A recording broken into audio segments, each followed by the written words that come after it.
Before I get into this video, I just want to say one quick thing. I will be spoiling some details about this game as I discuss it, so if you haven't played Bayonetta at all and wish to do so completely spoiler free, then I recommend turning away now. You can come back after playing it though to watch this video. Okay, I'm assuming anyone who is still here has already played Bayonetta, so let's begin.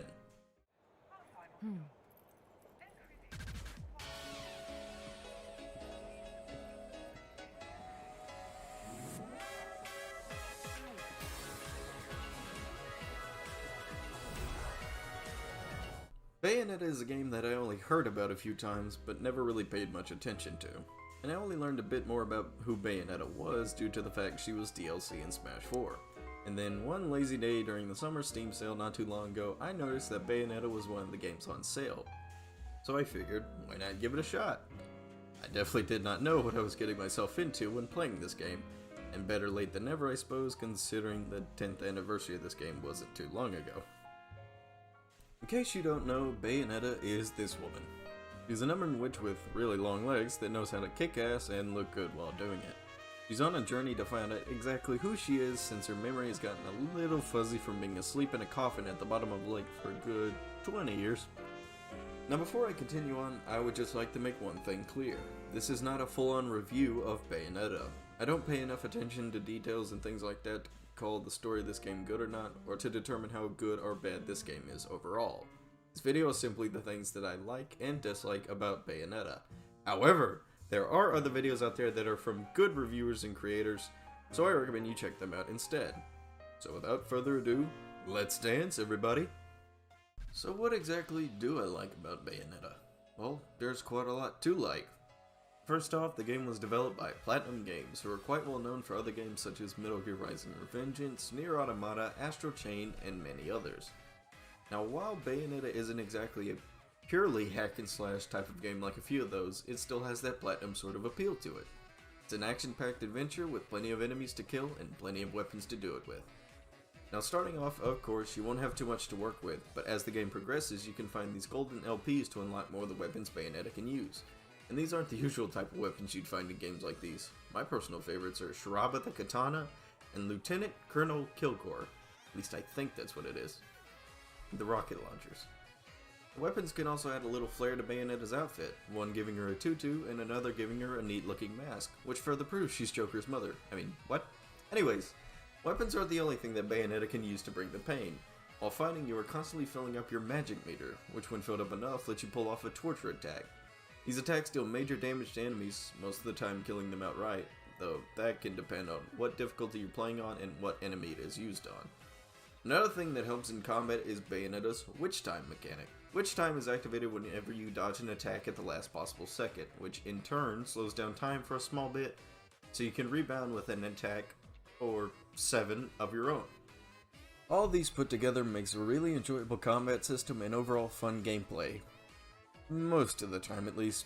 At some points it is changed up a bit for variety's sake, but mainly it's just Bayonetta beating somebody's lights out over and over again. Along with the fun gameplay, the cutscenes have quite a bit of charm mixed in them as well. There are plenty of times when watching them I'd just be smiling or laughing like an idiot over all the crazy or funny stuff that was happening in them. Although the way they are presented is kind of odd. Sometimes they'll be fully animated cutscenes, but most of the time they'll be this weird sort of movie projection. And some of the cutscenes do become fully animated though, man can they be a sight to see. Little word of warning though, you may not want to play this game where somebody could walk in on you because some of these cutscenes get a little risque. The characters themselves are also pretty great. Bayonetta is honestly one of my favorite video game characters overall just because of how dynamic she is. Her personality just reeks of being a badass. I feel like a fucking celebrity in this town. Elena Taylor did a pretty damn good job voice acting Bayonetta, and it really helps make her character memorable and come to life. Plus, all the crazy stuff Bayonetta does in this game makes her easy to remember too. She doesn't take shit from anyone, she cares for others, and she knows she's a badass woman, and she owns it at every possible second. I definitely wouldn't want to get on her bad side. Bayonetta isn't in this adventure alone, however. When traversing across the areas of this game, you will come across these little red portals scattered all over the place. These lead you to the gates of hell, and I know that sounds very threatening, but it's actually just the bar/item shop attended by Ḥᵃᵃ. Ḥᵃᵃ is essentially the merchant of this game, and I say that partly because that's exactly what he is, and partly because he makes a reference to the Resident Evil 4 merchant in one of his cutscenes. Hey, check this out. What are you buying? Heard that in a game once. He also makes a pretty fancy drink, as evidenced by this cutscene.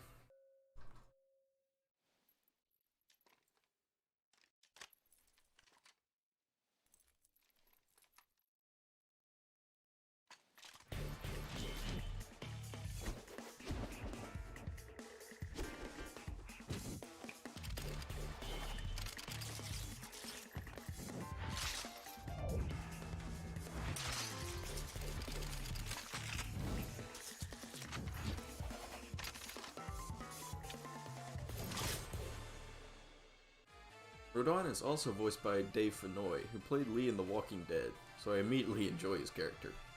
And this voice actor recognition also applies to Luca, who is voiced by Yuri Lowenthal, aka Spider-Man from Spider-Man, Yosuke Hanamura from Persona 4, Marth from Fire Emblem, and many, many more. Luca is just an overall dork who tries to act way too smooth around Bayonetta while trying to figure out exactly how she was involved in a certain event that happened in his childhood. The game's soundtrack is pretty great too. It's got plenty of style in it throughout the game, some of my favorite tracks being this game's rendition of Fly Me to the Moon, that I can't play due to copyright, the Gates of Hell's jazz theme, and When You Hit the Climax is pretty good too. Yep. A lot of these songs really put me in a sort of dancing mood, even though I have about as much dancing skill as a fish out of water. Finally, what makes this game so fun for me is the replay value that it has. There are many difficulty settings to test yourself with, different collectibles to get, and ranks at the end of every mission that range from stone to pure platinum. There's also a few secrets too, many that I haven't found myself. But the biggest of these factors for me is that ranking system.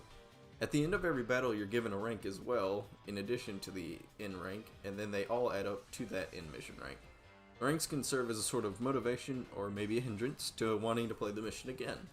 Though sometimes these ranks are kind of brutal, such as with a few mistakes you can go down from a pure platinum to a gold rank. Trust me, I've done that enough myself. Although these ranks are influenced by difficulty as well. And now that we have the stuff that I like about Bayonetta out of the way, let's move on to the stuff that I didn't like quite as much. Why do I feel like I just got blocked by someone on Twitter? Oh well. Anyways, throughout the game you will encounter a variety of enemies.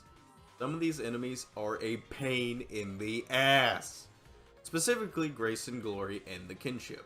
Grace and Glory move so fast and can be unpredictable sometimes in their attacks, and the Kinship spam so many damn projectiles that it just becomes a hassle to deal with them, and overall it's just not an enjoyable experience. Another thing that annoys me are some of the game's Alfheim or Alfheim portals. I'm not entirely sure how to pronounce it. Alfheim portals are areas that serve as challenges so you can earn a Broken Witch Heart Piece or a Broken Moon Pearl.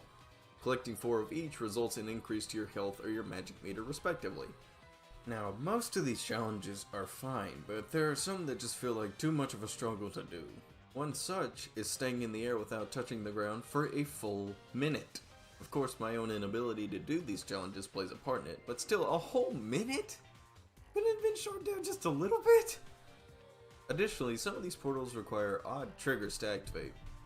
Some require you to experience an event or a cutscene, then backtrack to an area you were in previously. The thing is, unless there was a queue that I missed, because that's entirely possible, the game doesn't really make it clear when one is available or not. One of these triggers includes shooting a random trash can to make a portal appear. And no, I am not joking about that. That trash can probably had a family, Bayonetta. You should be ashamed of yourself. A few of the missions can kinda get on my nerves as well. One being a motorcycle mission that, while cool at first, kind of drags on after a while, and a few of the game's escort missions, and I use that word kinda loosely, can get quite annoying as well. Mission 15 is also very obnoxious, on higher difficulties anyway, considering what you have to go through to finish it. Speaking of obnoxious things, the game also has a few of those good old-fashioned quick-time events. The thing is, there's only a few of them, so they are kind of out of nowhere in some cases, so make sure you're paying attention. Oh, and be prepared to butt mash as well, because this game loves making you do that too.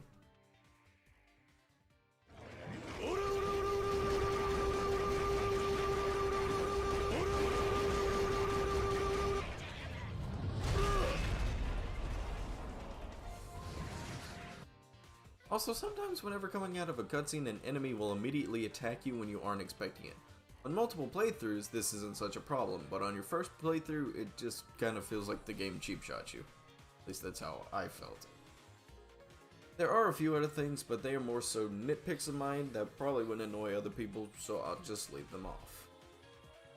Bayonetta does have a few shortcomings, but that's to be expected from every game. Plus, I think the good of this game does make up for some of the bad. Not all of it, but some of it. I've heard that the sequel fixes some issues that I've had, so I'll need to get around to playing that at some point in the future too. And here's hoping Bayonetta 3, wherever it may be in development, brings us something new to the table while also keeping Bayonetta just as kick-ass as she always is. You can pick up Bayonetta on the 360, the PS3, the PC, and the Nintendo Switch. God rest the Wii U soul. Fuck! One thing to note though, the PC version's loading screens are kind of useless.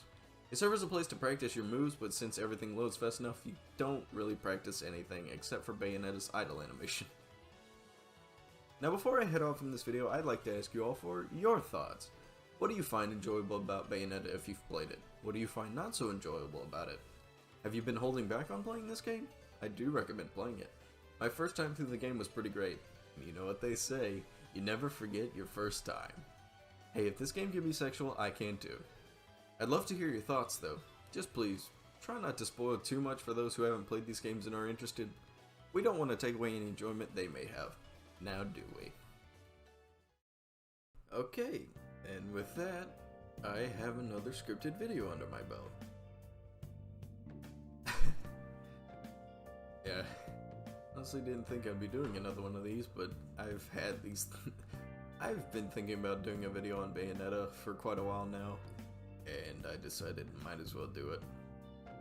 So now I want to take this outro to say a few things.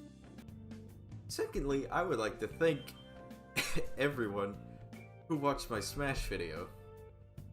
My very first scripted video. I honestly didn't expect that video to perform as well as it did.